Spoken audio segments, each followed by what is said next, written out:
Anda telah mengunduh podcast yang dipaparkan oleh Pendeta Dr. Erastus Sabdono ini dari truth.id/voice. Selamat mendengarkan podcast ini. Salam saudara sekalian, salam sejahtera.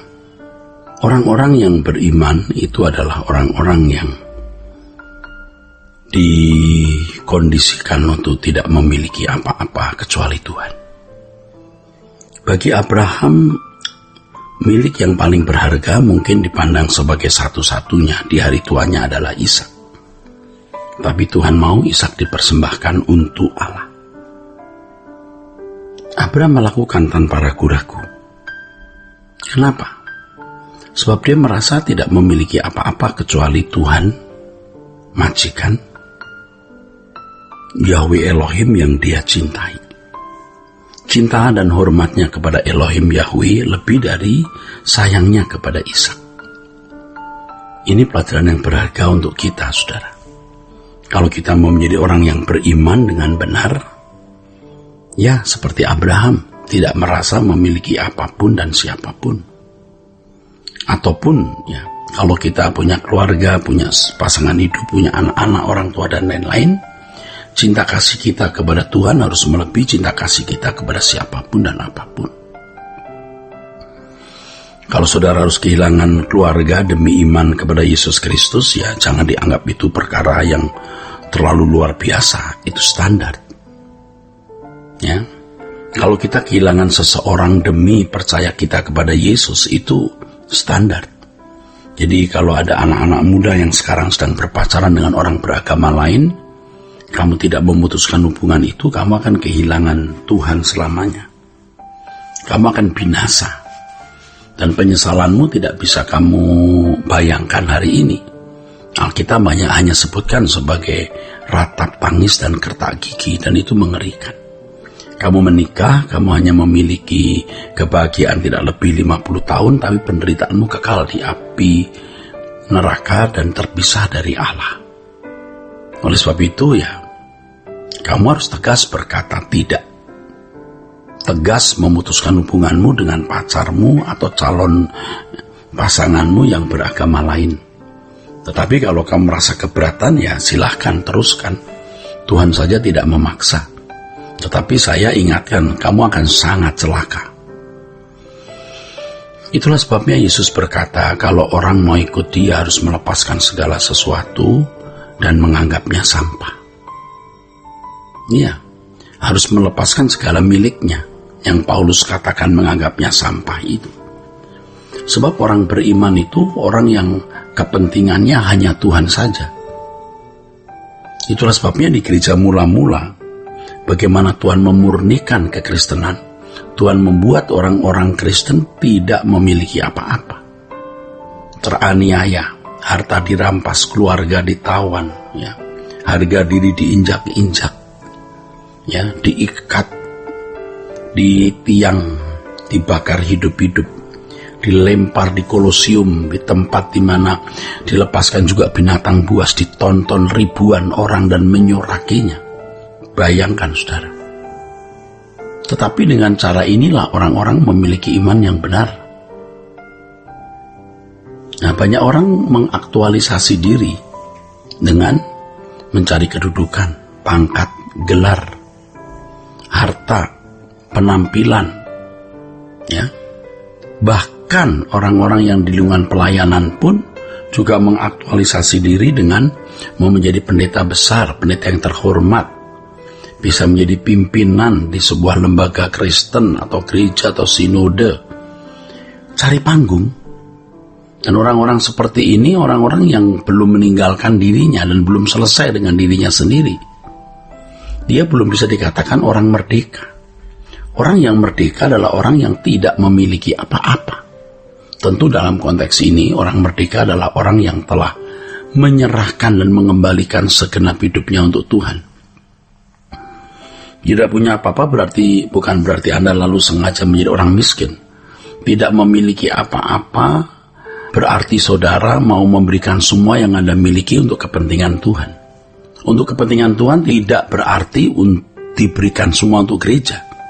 Kita harus memiliki kepekaan bagaimana menyelenggarakan uang ini, mengelola uang kita yang adalah uang Tuhan Bagaimana menyelenggarakan atau mengelola harta kita adalah harta Tuhan. Kalau orang beriman yang benar itu benar-benar berhitung ketika mau membelanjakan uang. Bukan soal berapa jumlah uang yang dimiliki, apakah seimbang dengan barang yang dibeli, tetapi apakah yang dilakukan itu menyenangkan hati Allah atau tidak. Atau sebaliknya, kita membeli sesuatu yang oleh karenanya kita bisa menjadi seorang yang terpandang, terhormat, prestis, ya, seperti mengenakan pakaian, memiliki arloji, mobil, rumah, dan lain sebagainya, yang karenanya dia menjadi seorang yang dipandang, terhormat, atau dia merasa diri puas dengan harta yang dia miliki itu. Dan ini pengkhianatan terhadap Tuhan. Saudara, kalimat ini tidak bermaksud memelukai orang kaya, tapi orang kaya memang sukar masuk kerajaan surga karena terkondisi demikian. Maka hal ini disuarakan supaya orang-orang kaya bisa sadar dan bertobat. Kalau tidak, Anda akan menghadapi api kekal. Bukan ngancam. Pernyataan ini juga tidak bermaksud supaya saudara memberi uang untuk gereja. Enggak, bukan. Tetapi supaya saudara memperadabkan diri benar di hadapan Allah. Jangan sampai saudara tertolak oleh Allah karena dipandang tidak menghormati Dia. Anda mungkin berkata, oh saya menghormati Tuhan Pak. Mungkin Anda berkata begitu. Tetapi dari sikap hidup Anda yang seakan-akan Anda berat atas diri Anda sendiri, berat atas kekayaan Anda, itu Anda sebenarnya meninggikan diri. Nah, kesulitan yang kita hadapi hari ini adalah pengajaran yang membuat rusak banyak orang, termasuk kita dulu. Pengajaran yang mengarahkan seakan-akan mengikut Yesus itu memperoleh pintu jalan pertolongan untuk meraih dunia. Nah, ini sesat kita, menjadi sesat kita. Jangan sesat lagi. Ikut Yesus berarti kehilangan segala sesuatu dan menukarnya dengan hanya memiliki Yesus. Seperti yang dikatakan di dalam perumpamaan yang Tuhan Yesus kemukakan, seorang pedagang yang menjual seluruh miliknya demi mutiara yang berharga. Ini tindakan barter. Seperti seorang peladang yang menemukan harta di sebuah ladang, dia jual seluruh hartanya demi ladang itu. Bukan karena ladang itu memiliki kesuburan atau ladang itu memiliki nilai apa gitu, tetapi di dalam ladang itu ada kekayaan, ada harta yang terpendam. Jadi kalau kita ke gereja itu karena apa? Karena ada harta yang terpendam, bukan karena gereja itu sendiri. Dan di gereja itu kita harus dididik dengan kebenaran firman Tuhan supaya kita melucuti diri, melepaskan diri dari semua ikatan-ikatan belenggu dunia, percintaan dunia dan belenggu dosa yang mengikat daging dan jiwa kita. Melepaskan semuanya, barulah kita merdeka. Ya. Ada orang merasa belum merdeka karena tidak kaya, dia merasa kemiskinan membelenggu dirinya.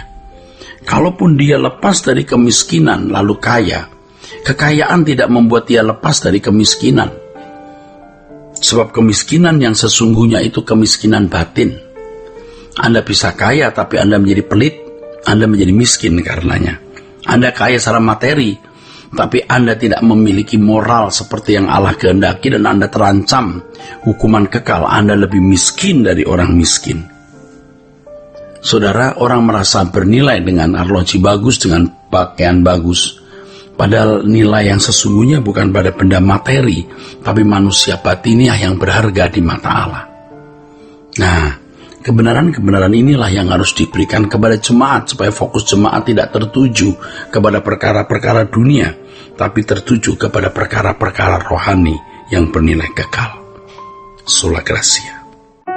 Untuk berlangganan renungan harian dalam bentuk cetak, silakan hubungi Truth Literatur di nomor telepon 0878 7870 7000. Untuk mendapatkan CD khotbah, MP3 renungan Truth, dan CD album lagu produksi Sola Gracia, Anda dapat menghubungi di hari dan jam kerja di nomor telepon 021 638 60953. Tuhan Yesus memberkati. Sola